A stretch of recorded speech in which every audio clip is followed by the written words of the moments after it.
సభను ఉద్దేశించి మాట్లాడవలసిందిగా సగర్వంగా సాదరంగా ఆహ్వానిస్తూ ఉన్నాను. జై భీమ్.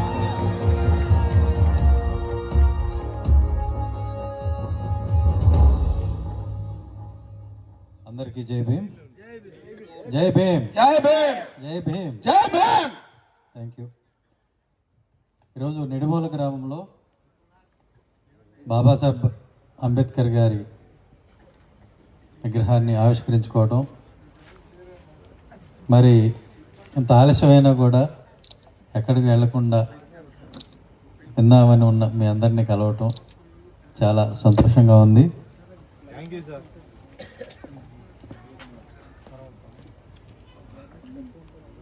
ఏదైనా మనం చాలా మీటింగ్లు అవి వింటూ ఉంటారు. మీటింగ్లు విన్నప్పుడు సమస్య ఏమొస్తుందంటే మనం మాట్లాడే దానివల్ల తర్వాత ఒక కార్యాచరణ అనేది లేకపోతే మనం ఎంతసేపు మాట్లాడినా వృధా. నెక్స్ట్ ఏం చేయాలో మనం చెప్పగలగాలి. అలా చెప్పగలిగినప్పుడే దానివల్ల ఆ వినేవాళ్ళకి కానీ ఉపయోగం ఉంది. అంతేగాని ఇలా ఉంది అలా ఉంది, ఎలా ఉంది సమాజం ఎలా ఉంది అందరికీ తెలుసు. మళ్ళీ కొత్తగా మనం విడమర్చి చెప్పాల్సింది ఏం లేదు. అంబేద్కర్ గారు ఏం చేశారు మనకి ప్రతిరోజు మనకు వినపడతానే ఉంటుంది. సో అంబేద్కర్ వాదాన్ని ఇప్పుడు అన్వయించుకొని ఇప్పుడున్న పరిస్థితుల్లో మనం ఎలా ముందుకు పోవాలి అది చెప్పాలి. మనం అది చెప్పకుండా మనం ఎంతసేపు ఇది బాగాలేదు అది బాగాలేదు అది ఇలా ఉంది ఇది ఇలా ఉంది అంటే ప్రపంచం ఇప్పుడు ఇలానే ఉంటుంది. ఎవరి స్వార్థం వాళ్ళు చూసుకుంటారు, ఎవరు బాగు వాళ్ళు చూసుకుంటారు. మరి మన బాగు మనం చూసుకుంటున్నామా అది చూడాలి. మనం బాగుపడాలంటే ఏం చేయాలి? ప్రతి ఒక్కరు అనేది ఏంటంటే అంబేద్కర్ గారు మీకు ఓటు ఇచ్చారు మీరు అమ్మేసుకుంటున్నారని. సరే అమ్మేసుకోరు, దాన్ని ఏం చేయాలో చెప్పండి, ఎలా వాడుకోవాలో చెప్పాలి. అది చెప్తున్నారా? ఓటు అడగటానికి పార్టీలో వాళ్ళు వచ్చినప్పుడు ఖచ్చితంగా అమ్మ మీకేం కావాలి, బాబు మీకేం కావాలని అడుగుతారు. మినిమం ఇది అడుగుతారు కదా. ఈ లీడర్స్ పని ఏంటంటే, ఈ డయాస్లెక్కి మాట్లాడే వాళ్ళ పని ఏంటంటే అలా ఓటు అడగటానికి వచ్చిన వాళ్ళని ఏం కావాలో ఏం అడగాలో నేర్పించాలి. అది నేర్పించడంలో ఫెయిల్ అయ్యారు. అది నేర్పించడంలో ఫెయిల్ అవటం వల్ల ఇట్లా ఊరిగా మాట్లాడితే ఉంది అది అయిపోయింది ఇది అయిపోయింది, ఈయన గొప్పోడు ఆయన గొప్పోడు ఈయన మంచోడు, అది ఇది కాదు. ఓటు వేయడానికి ఓటు అడగటానికి పార్టీల వాళ్ళు వచ్చినప్పుడు మీ ఎజెండా ఏంటి, మీ డిమాండ్ ఏంటి, మీరు మీ పార్టీ తరఫున మా కమ్యూనిటీకి ఇది చేయండి అని ఒక ఎజెండా ఉండాలి. మీరు ఇది చేస్తే మేము మీకు ఓటేస్తామని అడగటం నేర్పించాలి. అది నేర్పించకుండా మనం ఎంతసేపు మాట్లాడినా ఒకటి. ఏం అడగాలి తెలియకపోతే ఏమడుగుతారు, ఏదో మా చర్చ్కి ఓ ఫ్యాన్ ఇవ్వండి ఇది అడుగుతారు. లేదా మేము అక్కడ విగ్రహం పెట్టుకుంటున్నావా, విగ్రహాన్ని డబ్బులు ఇవ్వండి, లేకపోతే ఒక మంచినీళ్ళ పైప్ ఏదో కావాలి, బోరింగ్ పంపు కావాలి, ఇదే అడుగుతారు. అంటే పాపం వాళ్ళకి ఆ ఓటు విలువ ఏంటో చెప్పడంలో ఇక్కడ ఉన్న మాట్లాడే వాళ్ళందరూ ఫెయిల్ అయ్యామని అది ఆ రోజు మనం తీర్మానం చేసుకోవచ్చు. మనం ఎంతసేపు మాట్లాడాము ఏంటనేది కాదు, మనం ఏమి నేర్పించాం, ఒక ఎజెండా ఉందా మనకి, ఓకే ఓటు హక్కుని వాడుకొని మనం ఎట్లా బాగుపడాలి అది నేర్పించాలి. దానికోసమనే మనం 10 సంవత్సరాల నుంచి ఒక ఎజెండా పెట్టుకున్నాం. ప్రతి దళితవాడ పంచాయతీ కావాలి. ఆ దళితవాడ పంచాయతీ అయితే ఏం ఉపయోగాలు ఉన్నాయి? మనలోనే ఉంటారు. అందరికన్నా ప్రమాదకరమైన వ్యక్తులు ఎక్కడ ఉంటారంటే మన చుట్టూ ఉంటారు. వేరే కులాల్లో ఉండరు, మన కులంలోనే ఉంటారు, మన దళితుల్లోనే ఉంటారు. వాళ్ళు ఒక రెడ్డి గారు అనలేని మాట, ఒక చౌదరి గారు అనలేని మాట వాళ్ళు అంటారు. ఏంటి దళితవాడ పంచాయతీ కావాలి అని అంటే దానివల్ల వీడికి వచ్చే నొప్పి అంటే అర్థం కాదు. కానీ దళితవాడ ఎందుకు పంచాయతీ ఇవ్వాలంటాడు, మనోడే అంటాడు. లేకపోతే వాళ్ళు అనిపిస్తారు ఆ కుక్కతోటి, ఎందుకురా నీకు దళితవాడ పంచాయతీ అయితే నీకు వచ్చే నష్టం ఏంటిరా అంటే, ఇప్పుడైతే రిజర్వ్డ్ పంచాయతీలు ఉన్నాయండి, ఆ పంచాయతీల్లో మేము అందరి మీద పెత్తనం చేసేస్తున్నాం. అదే దళితవాడ పంచాయతీ అయితే మేము ఎవరి మీద పెత్తనం చేస్తామండి. ఆడి మరి తాగి మాట్లాడతారు, తాకకుండా మాట్లాడతారు, తాగడానికి మధ్య మాట్లాడతారు. ఇలాంటి మాటలు మాట్లాడే అదోలు ఉంటారు. ఈ రోజున అంటే వాళ్ళు మాట్లాడే దాంట్లో నిజం ఎంత ఉందో చూద్దాం. రోజున అసెంబ్లీకి వెళ్ళిన ఎమ్మెల్యేలు కానీ, పార్లమెంట్కి వెళ్ళిన ఎంపీలు కానీ, ఈ పార్టీ టికెట్ల మీద ఏ పార్టీ అయినా సరే వెళ్ళిన వాళ్ళు అసెంబ్లీలో నిలబడి మా దళితులకి కావాలి, పార్లమెంట్లో నిలబడి మా దళితులకి కావాలి అని అడిగిన సందర్భం మీరు ఎప్పుడైనా చూసారా? ఎవరన్నా చూసారా? చెప్పాలా? మీకు నువ్వు ఎమ్మెల్యేగా ఉండి మంత్రిగా ఉండి నీకే నోరిపి మాట్లాడటానికి దిక్కు లేదు. వీడంట ఒక రిజర్వ్డ్ పంచాయతీలో సర్పంచ్ అంటే అందరి మీద పెత్తనం చేస్తాడు. ఇది వాళ్ళు బోధించేది ఏంటంటే మేము పెత్తనం చేస్తాం. ఎందుకు అని అంటే దీని వెనక ఒక కారణం ఉంది. ఈ రోజున వాడు ఒక లీడర్ కింద, దళితుల నాయకుడి కింద చలామణి అవుతూ 4 డబ్బులు సంపాదించుకుంటున్నాడు. దళితవాడ పంచాయతీ అయిందనుకో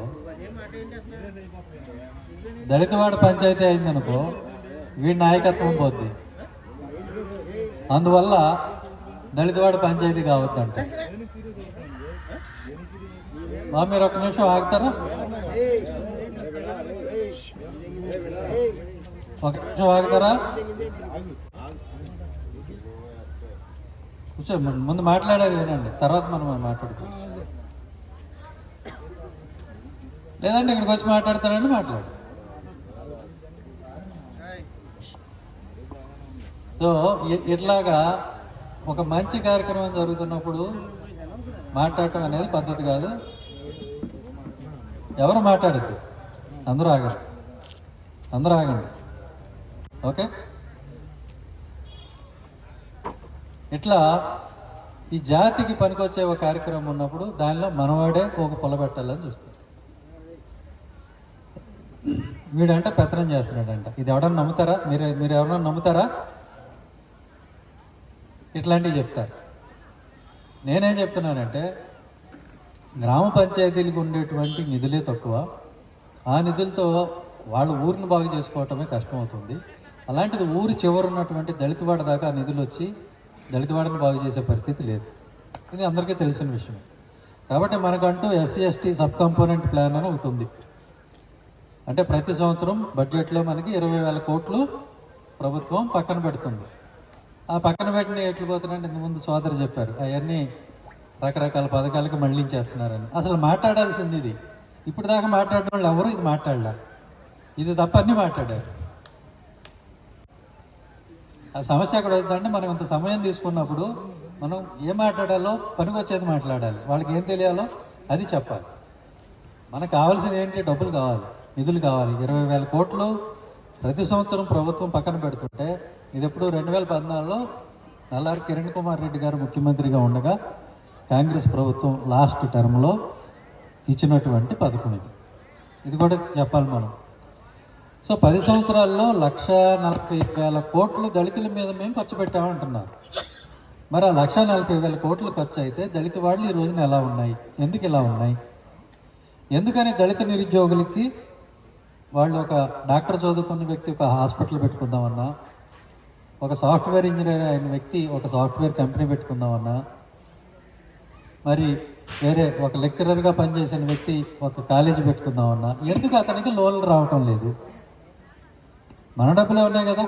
1,40,000 కోట్లు 10 ఏళ్లలో ఖర్చు అయినాయి కదా. అందులో ఎంతోమంది దళిత నిరుద్యోగులకి లేకపోతే డాక్టర్లుగా మరి సాఫ్ట్వేర్ ఇంజనీర్లుగా పనిచేసి మేము సొంతంగా బతుకుతాం అన్నటువంటి వాళ్ళకి తలా 2 కోట్లు ఎందుకు ఇవ్వలేకపోయారు? ఈ 1,40,000 కోట్లు ఎటుపోయినాయి? ఇది మాట్లాడాలి. ఇది మాట్లాడితే అని ఉపయోగం ఉంటుంది. ఎందుకనంటే మనలో ఒకడు హాస్పిటల్ పెట్టుకుంటే వాడి దగ్గర ఇంకొకటి కాంపౌండర్గా జాయిన్ అవుతాడు, ఒకటి మెడికల్ షాప్ పెట్టుకుంటాడు, ఇంకొకడు ఒక అంబులెన్స్ నడుపుతాడు. అట్లా 10 ఉద్యోగాలు వస్తాయి. ఇది మాట్లాడాలి. మనం ఓటు వినియోగించుకునేటప్పుడు ఆ లీడర్స్ని పార్టీలని అడగాల్సింది ఏంటంటే మా పిల్లలకి మాలో చదువుకున్న వాళ్ళకి మీరు తలా 2 కోట్లు ఎందుకు ఇవ్వరు? ఇది అడగాలి. ఇది మానేసి మీరు ఎందుకు ఓటేస్తామో తెలియదు, ఎలా ఓటేస్తామో తెలియదు, ఏం అడుగుతామో తెలియదు. ఇలా ఓటేస్తే ఎందుకు మారుతుంది?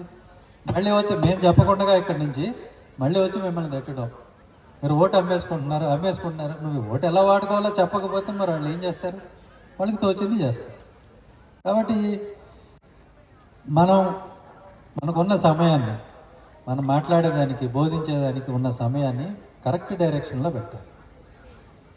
ఇంతకుముందు కూడా నేను చెప్పాను, కాపు సోదరులు, దళితులు కలిసి పనిచేసుకోవాలి. పని చేసుకుంటేనే ఒక కాపు సోదరుడు ముఖ్యమంత్రి కావాలి అని అడగగలిగే ధైర్యం ఒక దళితుడిగా ఉంటుంది. అలాగే దళితుడు ముఖ్యమంత్రి కావాలి, మేము దానికి తోడ్పాటు అందిస్తామని చెప్పగలిగే ధైర్యం కాపు సోదరుడిగా ఉంటుంది. కాబట్టి వీళ్ళిద్దరూ కలిసి ఇంతవరకు అధికారాన్ని అనుభవించిన మిగతా కులాలు ఏమైతే ఉన్నాయో వాళ్ళందరినీ కలుపుకొని, మీరు బహుజనుల నుండి వేరే పేరు ఏదైనా పెట్టండి, వాళ్ళందరినీ కలుపుకొని అధికారం వైపు పోవాలి. మన డిమాండ్లు నెరవేరాలి అని అంటే 175 స్థానాల్లో పోటీ చేయక్కర్లేదు, డబ్బులు అక్కర్లేదు. కాపులు, దళితులు సమైక్యంగా ఉన్నటువంటి, ఎక్కువగా ఉన్నటువంటి ఈ జిల్లాలు ఏమైతే ఉన్నాయో, ఈస్ట్ గోదావరి, వెస్ట్ గోదావరి, కృష్ణా, గుంటూరు, ప్రకాశం, ఈ 4-5 జిల్లాల్లో మీరు 30-35 సీట్లు తెచ్చుకుంటే ఇంతవరకు ఎప్పుడూ చూడని అభివృద్ధి మీరు చూడగలుగుతారు. అది ఓటుని వినియోగించుకునే విధానం. అంతేగాని ఈ నాయకులు అనేవాడు ఇవాళ వస్తాడు, వచ్చి అంబేద్కర్ అంటాడు, అదంటాడు, ఇదంటాడు, రత్నగిరి అంటాడు, కొలంబియా అంటాడు, రేపొద్దున మళ్ళీ పోయి ఏదో పార్టీ టికెట్ పుచ్చుకొని అది ఆయనకి జై అంటాడు, ఈయన అభినవ్ అంబేద్కర్ అంటాడు. నువ్వు ఒకసారి ఒక పార్టీ టికెట్ పుచ్చుకున్న తర్వాత, ఒక పార్టీలో చేరిన తర్వాత ఆ పార్టీ వాళ్ళు ఏం చెప్తే అదే మాట్లాడాలి. కానీ నువ్వు అంబేద్కర్ గారు ఇది చెప్పారంటే అక్కడ కుదరదు. అందుకనే ఈ నాయకులు అన్న వాళ్ళు, మాట్లాడిన వాళ్ళందరూ కూడా ఎప్పుడైతే ఒక పార్టీ టికెట్ తీసుకుంటారో, ఎప్పుడైతే ఒక పార్టీ తరఫున పోటీ చేస్తారో ఆ రోజుతో వాళ్ళ రాజకీయంగా అంబేద్కరిస్ట్గా వాళ్ళు మరణించినట్టే లెక్క. కాబట్టి ఇంకా వాళ్ళు అంబేద్కరిజం మానేసేసి వాళ్ళ నాయకుడి గురించి మాట్లాడుకోవాలి. కాబట్టి అలాంటి వాళ్ళ నుంచి మనం ఏం ఆశించలేము. మేము 10 సంవత్సరాల నుంచి పోరాడి దీనికోసం మా దగ్గర నిధులు లేవు, మేమేమి భారీగా సభలు పెట్టలేము. కానీ ఉన్న డబ్బులతో, ఉన్న శక్తి అంతా కూడగట్టుకొని ఒకసారి శ్రీకాకుళంలో 50,000 మందితో మీటింగ్ పెట్టాం, మరొకసారి అనకాపల్లిలో మరొక 30-40 వేల మందితో మీటింగ్ పెట్టాం. ఇవి రెండే మేము పెట్టిన మీటింగ్లు ఏం తరఫున. ఇవే అతిపెద్ద మీటింగులు దళితులకి సంబంధించి. ఈ మీటింగుల వల్ల మేము కనీసం పోయిన ప్రభుత్వంలో దిగిపోబోయే ముందు ఆ మేనిఫెస్టోలో దళితవాడ పంచాయతీ చేస్తామనేటువంటి హామీని మేము రాబట్టగలిగాం, ఆ మేనిఫెస్టోలో పెట్టించగలిగాం. ఇంత మాట్లాడి, ఇన్ని చేసి, ఇంతసేపు మాట్లాడి మీరు ఏం సాధించారు? అది ఆలోచించుకోవాలి. ఒక అడుగు ముందుకు పడిందా? మన వల్ల, మనం మాట్లాడే మాటల వల్ల, మనం చేసే పనుల వల్ల దళిత జాతికి ఉపయోగం ఉండాలి. చాలామంది ఉన్నారు, మీరు ఎంపీ పోటీ చేస్తారా, ఎమ్మెల్యే పోటీ చేస్తారా, మీరు పార్టీలో జాయిన్ అవుతారా అంటే, నేను ఎంపీ అవటం వల్ల, నేను ఎమ్మెల్యే అవటం వల్ల దళిత జాతికి ఇది ఉపయోగం అని మీరు నాకు చెప్పండి. నన్ను కన్విన్స్ చేస్తే అప్పుడు నేను చేస్తాను, పోటీ చేస్తాను. అంతేగాని ఏ ఉపయోగం లేకుండా ఏదో ఒక నాయకుడిని మోయటానికి, ఒక పార్టీని మోయటానికి నేను ఎంపీ ఎమ్మెల్యే అవ్వాల్సిన అవసరం లేదు. ఇది మీరు స్పష్టంగా గుర్తుపెట్టుకోండి. నేను శ్రీకాకుళంలోనే చెప్పాను, నేను ఏ పార్టీ కొండవ భుజాన్ని వేసుకోను. నాకు నా ఎజెండా పూర్తి కావటమే ముఖ్యం. ఎజెండా ఏంటి? దళితవాడ పంచాయతీ కావాలి, దళిత క్రైస్తవులు దళితులుగా గుర్తించబడాలి, ఎస్సీ ఎస్టీ సబ్ కాంపోనెంట్ నిధులు ఏమైతే ఉన్నాయో వాటిని దళితవాడలకు అందించాలి. ఒక 6,000 కోట్లు దళితవాడకి అందించండి, ఒక 6,000 కోట్లు మాలో ఉన్న డాక్టర్లు, ఇంజనీర్లు వాళ్ళకి లోన్లు ఇవ్వండి. ఇంతే నేను అడిగింది. ఇది మాల, మాదిగ, రెల్లి అన్ని కులాలకి పనికొచ్చేటువంటిది. దళితవాడ పంచాయతీ అంటే మాలపల్లి మాత్రమే కాదు, మాదిగూడెం కూడా పంచాయతీ అవుతుంది. మిమ్మల్ని మీరు పరిపాలించుకోవచ్చు. ప్రతి పంచాయతీకి మీకు సంవత్సరానికి 2 కోట్లు కనీసం వస్తుంది. 5 సంవత్సరాల్లో 10 కోట్లు ప్రతి మాలపల్లికి, మాదిగూడానికి, రెల్లిగూడానికి, ప్రతి దళితవాడికి 10 కోట్లు ఒక 5 సంవత్సరాల్లో మీకు అందుతాయి. దీనివల్ల లాభమా నష్టమా? లాభం అయితే ఒకసారి జై భీమ్ అని చెప్పండి. ఇది ఈ మాత్రం మీకు అర్థమైనది చాలామంది చవట్లకు అర్థం కావట్లేదు. కాబట్టి అలాంటి చవట్లు ఎవరన్నా వస్తే, ఏదైనా మాట్లాడిపోతే ముందు ఒకటి దన్నండి వాడు. ఎందుకంటే వాడిని మాట్లాడించే కొద్దీ 10 మందిని చెడగొడతాడు తప్పితే 10 మంది బాగుపడే మాటలు చెప్పరు.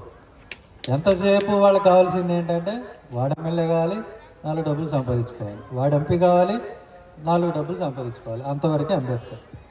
ఆ తర్వాత ఆయనకి జై, ఈయనకి జై, ఈయన గొప్పడు ఆయన గొప్పడు.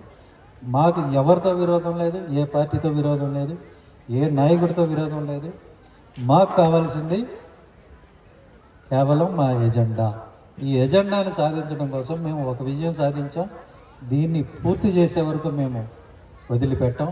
ఖచ్చితంగా ఈ ప్రతి దళితవాడ పంచాయతీ చేస్తాం. ప్రతి దళితవాడకి 5 సంవత్సరాలకి 10 కోట్లు, సంవత్సరానికి 2 కోట్లు వచ్చేలాగా చేస్తాం. అదేమీ వేరే డబ్బు కాదు, ఎక్కడి నుంచో రానక్కర్లేదు. ప్రతి సంవత్సరం మన పేరు మీద ఖర్చు పెడుతున్నామని చెప్తున్న డబ్బే, ఆ డబ్బే మనకు రావాలి. ఇది బోధించాల్సింది. నేను చాలా సభలకు అటెండ్ అయ్యాను. కానీ ఆ సభలకి ఈ సభలకి ఉన్న తేడా ఏంటంటే, ఈసారి చక్కగా మన పిల్లలు, చిన్నపిల్లలు వచ్చి అంబేద్కర్ గారి గురించి 4 మాటలు చెప్పగలిగారు. మిగతా చోట్ల ఇట్లా వచ్చి చెప్పగలిగే పరిస్థితి నాకు కనపడలేదు. కానీ తప్పకుండా అభినందించాలి ఇటువంటి కృషి చేసిన వాళ్ళందరినీ కూడా. ఇదే ఎడ్యుకేట్ అంటే, ఇదే ఎడ్యుకేట్ యాజిటేట్ అంటే, అందులో ఎడ్యుకేట్ అంటే ఇదే. ఏది నీకేం కావాలి? మనకి డబ్బులు కావాలి, మనకి అధికారం కావాలి. డబ్బులు లేకుండా మీటింగ్ పెట్టుకోగలమా? డబ్బులు అవసరం. ప్రతి దళిత వాడికి డబ్బులు అవసరం, డబ్బులు రావడం అవసరం. ప్రతి దళితుడు బాగుపడటం అవసరం. మన సమాజం, దళిత సమాజం బాగుపడాలి అని అంటే దళితవాడ పంచాయతీ కావాలి. దళితులు వ్యక్తులుగా బాగుపడాలి, మన చదువు సార్థకం కావాలి అంటే దళితులందరికీ లోన్లు కావాలి. దళిత క్రైస్తవుల మీద జరుగుతున్నటువంటి దాడులు, మీరు మతం మారారు, మీరు దొంగ సర్టిఫికెట్లు, అది ఇది అని వాళ్ళని వేధించేటువంటి ఈ కార్యక్రమం ఏదైతే ఉందో అది పోవాలి అని అంటే దళిత క్రైస్తవులందరినీ కూడా దళితులుగా గుర్తించాలి. ఈ మేరకు మన ముఖ్యమంత్రి చంద్రబాబు నాయుడు గారు అలాగే జగన్మోహన్ రెడ్డి గారు ఇద్దరూ కూడా 2 సార్లు అసెంబ్లీలో తీర్మానం పాస్ చేస్తున్నారు. ఇది తెలియకపోతే అధికారులకు తెలియజేయండి. మన ఆంధ్రప్రదేశ్ అసెంబ్లీ ఆ తీర్మానం పాస్ చేసింది. అయినప్పటికీ కూడా దళిత క్రైస్తవులను వేధిస్తూ ఉన్నారు. అలాంటిది ఎక్కడైనా సరే జరిగితే మా దృష్టికి తీసుకురండి. ఖచ్చితంగా వాళ్ళ తరఫున నిలబడి పోరాడతాం. మత స్వేచ్ఛ ఉంది.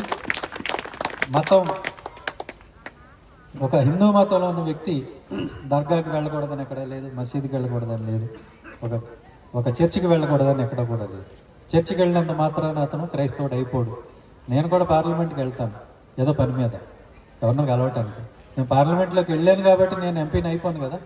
ఎంపీ అవ్వాలంటే దానికి ఒక ప్రాసెస్ ఉంది. ఒక టికెట్ ఇవ్వాలి, గెలవాలి, గెలిచిన తర్వాత రిటర్నింగ్ ఆఫీసర్ నెగ్గడానికి పత్రం ఇవ్వాలి. అప్పుడు నన్ను పార్లమెంట్లోకి రాణిస్తారు. కానీ పార్లమెంట్లో పాస్ తీసుకుని లోపలికి వెళ్ళి వచ్చేసి నేను ఎంపీని అంటే అది కాదు కదా.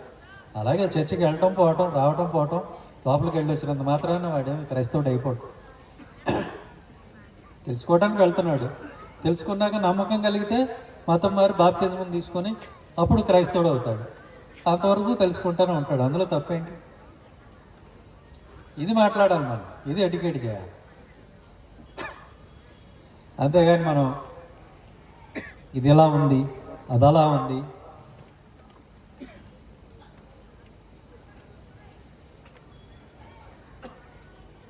అని ఊరికే రెచ్చగొట్టే మాటలు, ఆవేశంగా ఊగిపోయే మాటలు. ఇప్పుడు మాట్లాడిన కాసేపు మీకు మంచి ఊపి వస్తుంది.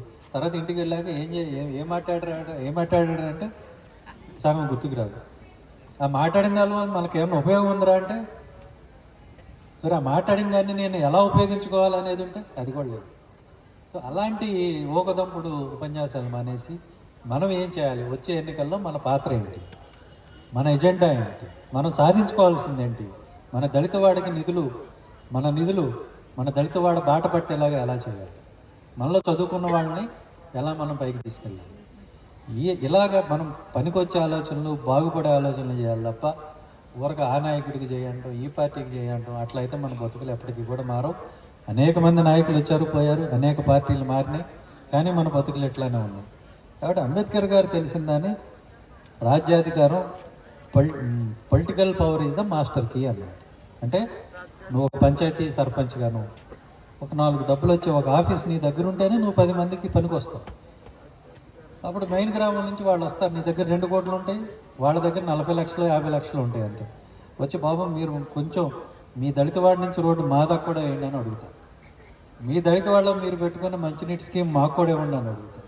అలా ఇచ్చిపుచ్చుకునే ధోరణి ఉన్నప్పుడు, నువ్వు ఇవ్వగలిగే స్థానంలో ఉన్నప్పుడు నీకు మర్యాద పెరుగుతుంది.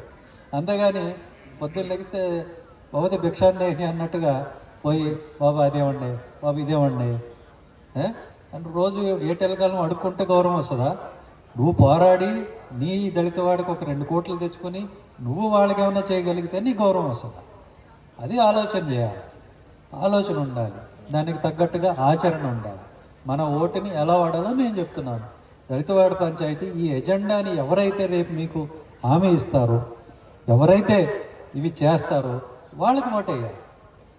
అంతేగాని మేము ఎప్పుడు ఈ పార్టీకి ఓటేస్తాం, మా తాతగారు పలానా పార్టీకి ఓటేశారు, మా నాన్నగారు వేశారు కాబట్టి మేము కూడా వేస్తామంటే వాళ్ళ బతుకుల్లాగే నీ బతుకులు కూడా తెల్లారు. ఆ చైతన్యం రావాలి. కాపు సోదరులను చూసి నేర్చుకోండి. కాపు సోదరులు ఎప్పుడు కూడా ఒక పార్టీకి బానిసల్లాగా లేరు. వాళ్ళకి అవసరం అనుకుంటే ఒక పార్టీ పెట్టుకోగలరు, ఆ నాయకుడి వెనక నడవగలరు. అది చూపించాలి. అది ఉంది కాబట్టి వాళ్ళని చూసి ఇప్పుడు అందరూ భయపడుతున్నారు. అది నేర్చుకోవాలి. అంతేగాని మేము ఎప్పుడు ఒక నాయకుడి వెంటే ఉంటాం. దాన్ని పొలిటికల్ స్లేవరీ అంటారు. అంటే రాజకీయ స్లేవరీ అంటే ఏంటి? బానిసత్వం. మనం బానిసలమా? సొంతంగా ఆలోచించలేమా? సొంతంగా ఓటేయలేమా? అది అది అది నిరూపించగలిగిన రోజున మాత్రమే మన బతుకులు బాగుపడతాయి తప్ప ఇప్పుడు చెప్పిందంతా విని జై భీమ్ అనేసి వెళ్ళిపోయి మళ్ళీ మేము ఆ జెండా మోస్తామంటే మోయండి. ఎప్పుడు ఏ జెండా అయినా మోయండి, బీజేపీ జెండా అయినా మోయండి, తప్పులేదు. ఎప్పుడు ఈ ఎజెండా ఇచ్చినప్పుడు నీకు దళితవాడ పంచాయతీ ఇస్తాను, తీసుకో, ఇదిగో నీ డబ్బులు, మీ 20,000 కోట్లు వచ్చి 6,000 కోట్లు మీ పంచాయతీలకు ఇస్తాను, నీ పంచాయతీ వాటా 2 కోట్లు వచ్చి నువ్వు తీసుకో, ఇదిగో మీ పిల్లలందరికీ, మీ డాక్టర్లకి వాళ్ళకి రమ్మను 6,000 కోట్లు ఇస్తున్నాం, ఎంతమంది వస్తే అంతమంది, ప్రతి సంవత్సరం ఒక 6,000 కోట్లు ఇస్తున్నామని ఎవరు చెప్తే వాళ్ళకి ఓటు. అంతే తప్ప కట్టు బానిసలాగా మేము ఈ పార్టీకి ఓటేస్తాం, ఈ నాయకుడికి ఓటేస్తాం, ఈ మతానికి ఓటేస్తాం.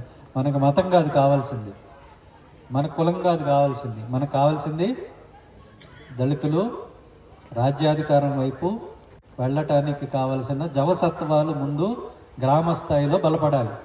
గ్రామ స్థాయిలో బలపడితే అప్పుడు ఒక పంచాయతీని కనుక నువ్వు జయించగలిగితే పార్లమెంటుని కూడా జయించగలుగుతావు.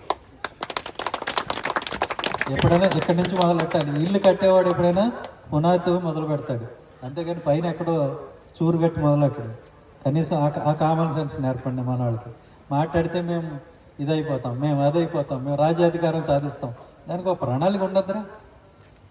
ఒక మీటింగ్ పెట్టుకునే కెపాసిటీ కూడా మనం కమ్యూనిటీకి ఇవ్వకుండా ఒక మీటింగ్ పెట్టాలంటే 10 మంది ఉద్యోగస్తుల్ని అడగాలి. ఆ పరిస్థితి లేకుండా కమ్యూనిటీయే బలపడి, కమ్యూనిటీ దగ్గర 4 డబ్బులు ఉండి, దళితుల దగ్గర 4 డబ్బులు ఉండి, సొంతంగా ఒక మీటింగ్ పెట్టుకోగలిగి, సొంతంగా రాజకీయం నడపగలిగే పరిస్థితికి వచ్చిన రోజున మాత్రమే రాజ్యాధికారం అనేది వస్తుంది. ఆ దిశగా మనం అడుగులు ముందుకు వేయాలి. మనతో సహకరించడానికి అనేక మంది కాపు సోదరులు, ఇప్పుడు వైశ్య సోదరులు వచ్చారు, అలాగే ముస్లిం సోదరులు వచ్చారు, బీసీ సోదరులు వచ్చారు, అందరూ చౌదరి గారు కూడా వచ్చారు. సో అందరూ మనతో, యాదవులు వచ్చారు, అందరూ వచ్చారు. అందరినీ కలుపుకొని మనం ముందుకు పోదాం. మనం బాగుపడదాం అనుకోవటంలో ఏమాత్రం తప్పలేదు. దీనికి ఎవరు కూడా దీన్ని పక్కన పెట్టేటువంటి పరిస్థితి లేదు. అలాగే వంగవీటి రంగా గారి గురించి ఒక మాట చెప్పి నేను ముగిస్తాను. వంగవీటి మోహన్ రంగా గారు చనిపోయే ముందు ఆయన చేసిన ఆఖరి పోరాటం దళితులకి ఇళ్ల పట్టాల కోసం. అది మీ అందరికీ తెలిసే ఉంటుంది. కాబట్టి అటువంటి దళితుల కోసం పోరాడినటువంటి వంగవీటి మోహన్ రంగా గారి పేరు కృష్ణా జిల్లాకు పెట్టాలని నేను మనందరి తరఫున కూడా నేను కోరుతా ఉన్నాను. ఖచ్చితంగా ఈ రాష్ట్రంలో ఆయన పేరు మీద ఒక జిల్లా అయితే ఉండి తీరాలి. దీనికి మన చాలామంది కాపు సోదరులు నన్ను అడిగారు. నా సంపూర్ణమైన మద్దతు వారికి ప్రకటిస్తున్నా. అదేవిధంగా వారందరూ కూడా మా పంచాయతీ, మా దళితవాడ పంచాయతీకి, మా ఎజెండాకి మద్దతు పలకాలని వారందరినీ కోరుతూ ఇక్కడికి ఇచ్చేసిన అందరికీ కూడా నా హృదయపూర్వక కృతజ్ఞతలు, జై భీములు తెలియజేస్తూ ముగిస్తున్నాను. జై భీమ్, జై భీమ్, జై భీమ్. సార్ గారికి అర్జెంట్ పని ఉండటం వల్ల మాట్లాడించడం జరిగింది. కానీ ఇంకొక